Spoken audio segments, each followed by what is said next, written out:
David here with Figboot on Pens, back again with another very special fountain pen review. Every once in a while in this hobby, you have an opportunity to do something very special. And I certainly feel that the pen I have to share with you today is just that, something very special. I've said this many times over the years, but a pen is just a pen, but a pen with a story. That's what changes it from a pen to a cherished possession. And today I have a pen with what I feel is a pretty good story. It is a custom-made pen by the company Hooligan Georgia, and it is inspired by the film Shawshank Redemption. What I am going to do today is go over the parts and features of this one-of-a-kind creation, talk about what I care for and what I don't care for about it. I'll show some measurements, size comparisons, and provide a writing sample. I want to get through this intro as quickly as possible because I really want to show you this amazing pen. So stay with me here just for a minute because this is some important background information.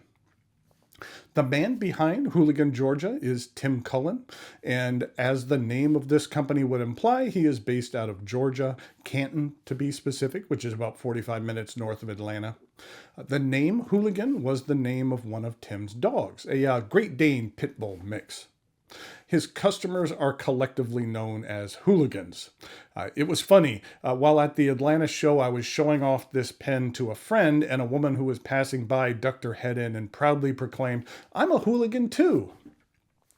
Tim's specialty is making unique, one-of-a-kind custom pens. If you go to his website, he doesn't have any pens for sale. What he does is work with his customers in order to create one-of-a-kind custom creations. He loves to create pens from unique materials.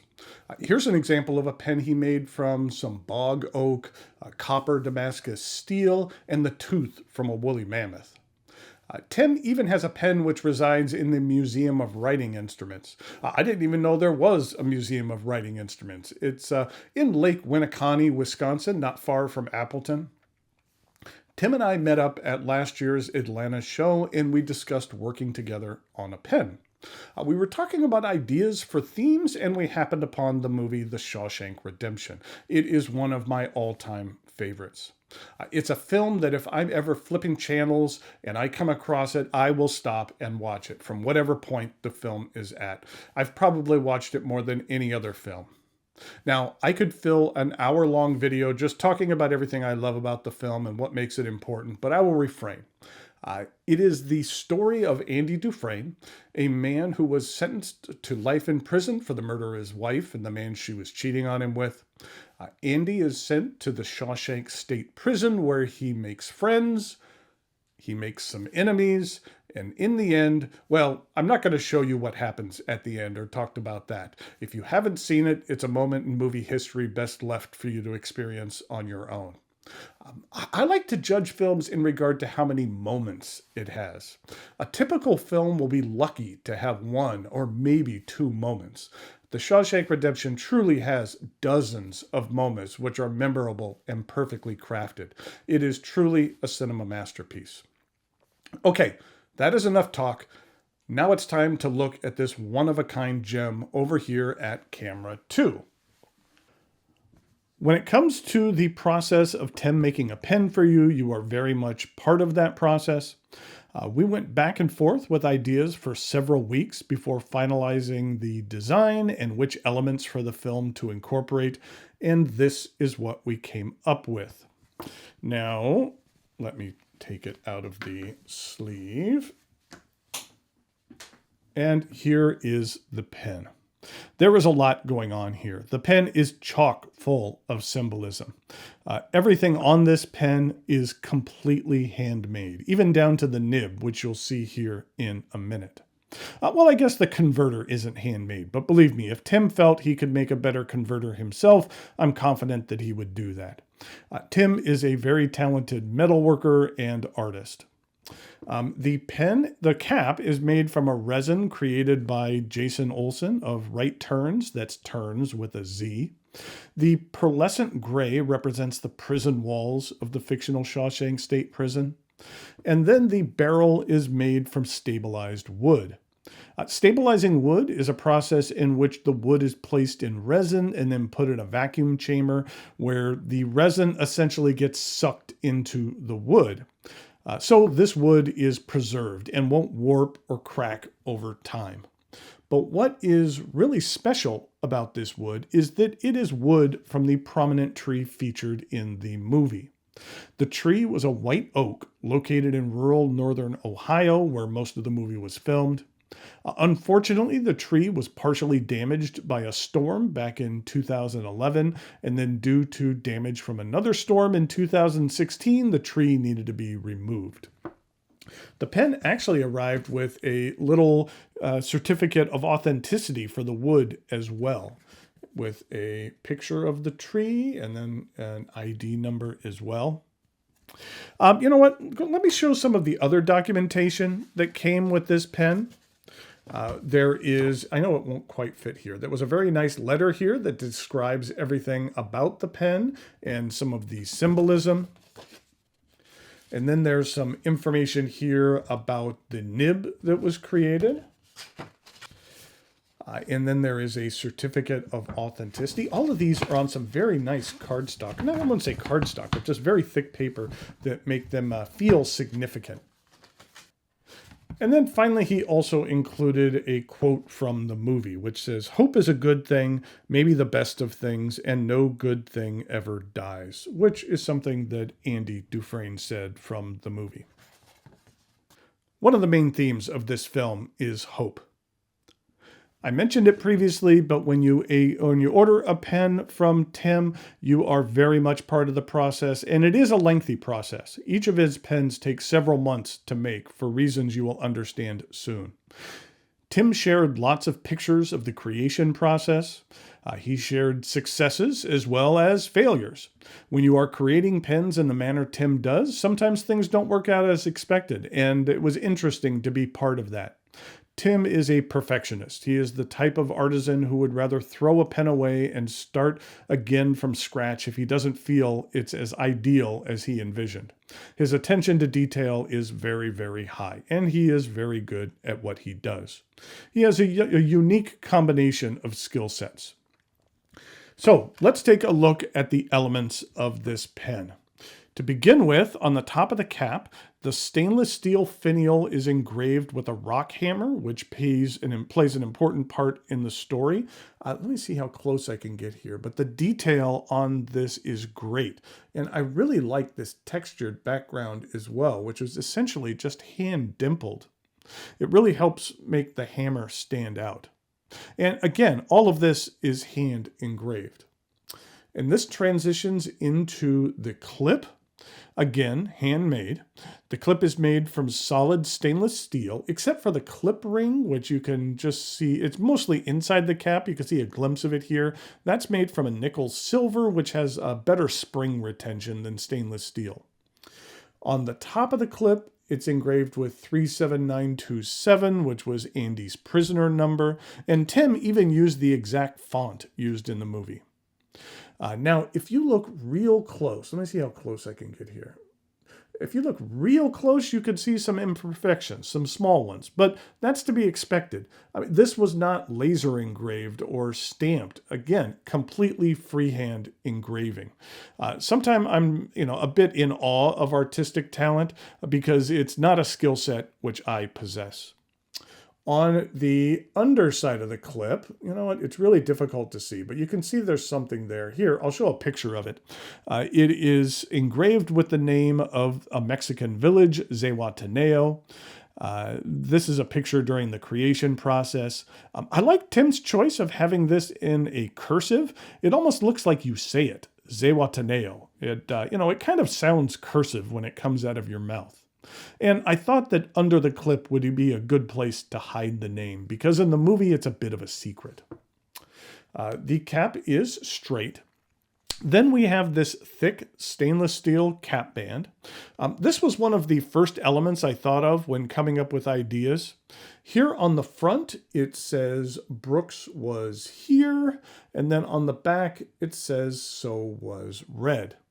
Now, this is just an example of why sometimes you just need to let go and let artisans just art.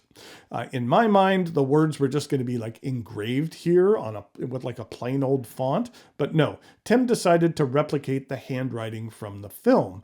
On here on the pen, it looks a little choppy and inconsistent, but that emulates the movie because the text is actually carved into wood. And then on the back here, if it was up to me, I would have centered the "So Was Red." I have talked so many times on this channel about symmetry and centering and things like that, which bug me. I would have never put it on the bottom like this. But in the end, I realized that it matches the movie better and was the right decision.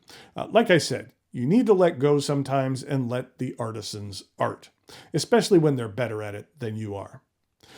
This is a small thing, but something that I like. The cap ends here at the band, and there's just a very small, medium-sized step down, but the gray material extends about a 1/4 inch into the barrel. It kind of serves to create a better flow from the cap to the barrel, I feel. It's not just a stark change. Also, it helps to make the band almost resemble prison bars, which is symbolic as well. We already discussed this amazing wood. Tim actually had a couple of different rods of this and gave me the choice of which to use. Which of these would you have chosen? I felt the one on the left had a bit more personality, so that's what I went with. The barrel tapers down. At one point, we were going to include a secondary band near the end, which would be engraved with a few notes from the song from the Marriage of Figaro by Mozart, which again was featured in the film. But ultimately, we felt it would break up the aesthetics of the barrel too much, and we nixed that idea. And then the end of the pen is flat. This cap twists off with 2 rotations, and underneath we have this incredible nib. It is a handmade number 8 nib made from a material called continuum, which is an alloy of sterling silver and palladium. It's a lot like 14 karat gold, but it's a bit stiffer, but not as stiff as steel. On the nib, it's engraved with Jake the Crow, which has a great deal of symbolic meaning in the film.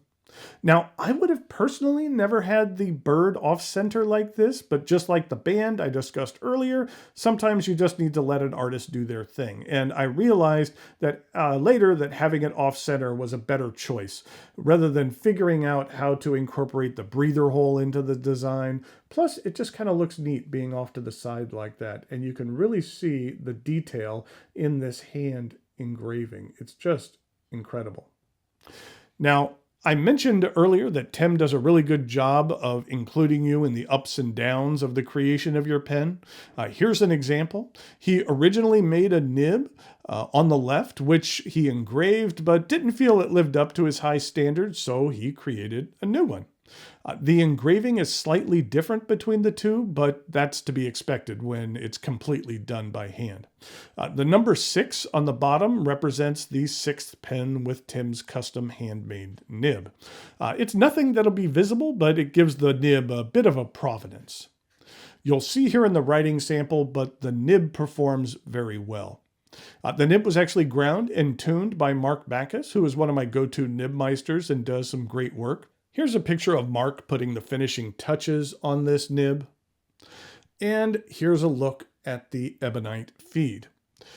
This feed was created by Joey Grassley, whose company is the Flexible Nib Factory. The section begins with a very slight flare. It angles down to about this point and then rises until it meets the resin threads and a medium-sized step up to the remainder of the barrel. I do like the length and girth of this section. It fits my grip style really well. And if I come into contact with the threads, they aren't sharp at all. In fact, none of the edges on this pen are sharp. The craftsmanship is very high quality. The pen is sufficiently long enough to use unposted. The cap does post, but with this barrel being wood, even though it's stabilized, I would be hesitant in cramming a cap on there in fear of it causing an issue with the wood over time. This cap is on the heavy side anyways, so this pen is best used unposted. This is a cartridge converter pen. It accepts standard international cartridges, and a converter was included. With the natural wood, I would not recommend eyedropping. Okay, so that is the Hooligan Georgia Shawshank Redemption pen. In regard to price, when it comes to custom, handcrafted, one-of-one pens, the price can greatly vary. His pens generally start in like the $900 range, and depending on what you have in mind, can go up accordingly from there. If you are wanting to create that special, one-of-a-kind, treasured possession, then I would strongly recommend reaching out to Tim and to see what he could do for you. I'll put a link to his website in the notes below. Also in the comments, maybe let me know what kind of specialty theme pen or unique material you would love to see made into a pen. Tim was very easy to work with, and it was a very enjoyable process. But understand it won't be a quick process. But good things come to those with patience. Okay, let's get to some size comparisons and then a writing sample. This is a fairly large pen, and so in comparison to some other fairly large pens, here it is with a Pilot Custom Arushi, and here it is with an ASC Bologna Extra Arco. Does it fit on here? Not really. And then here it is with a Classic Pens LB5.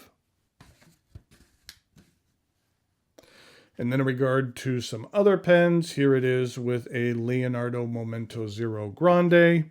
And then two other very large pens. Here we have a Namiki Emperor. And here it is with a Danny Trio Genkai. In regard to some uncapped comparisons, here it is with the Momento Zero Grande, the Custom Arushi, as well as the LB5.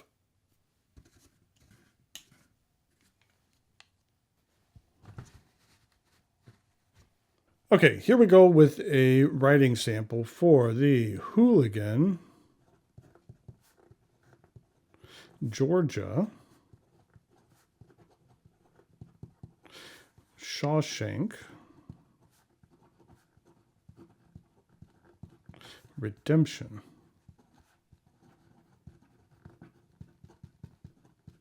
This is a medium nib. And in regard to inks, I chose one of my favorite blues, which represents a beach, which is very symbolic in the movie as well, which is Robert Oster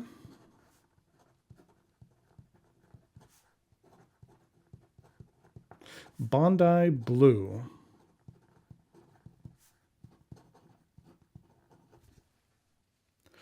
This is what the ink looks like. It's a really nice saturated blue with some personality to it. It's somewhat similar to another one of my favorite blues, which is the Pilot Iroshizuku Konpeki. And then here it is with another one of my favorite blues, which is Ackerman's Shocking Blue.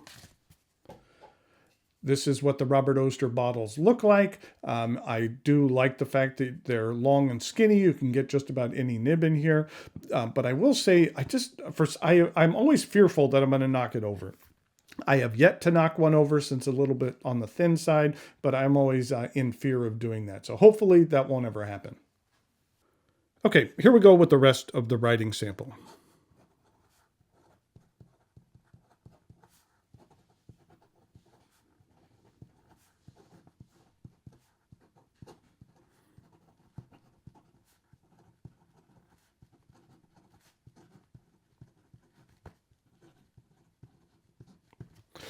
This nib is very nice. I'm not going to push it too much. It's not a flex nib, so it's not meant to flex. But I will say that the ink flow is decent. I will say it is on the wet side. In regard to reverse writing,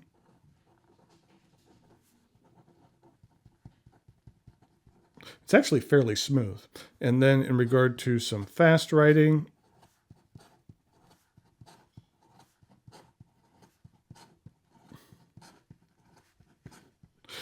the ebonite feed keeps up well.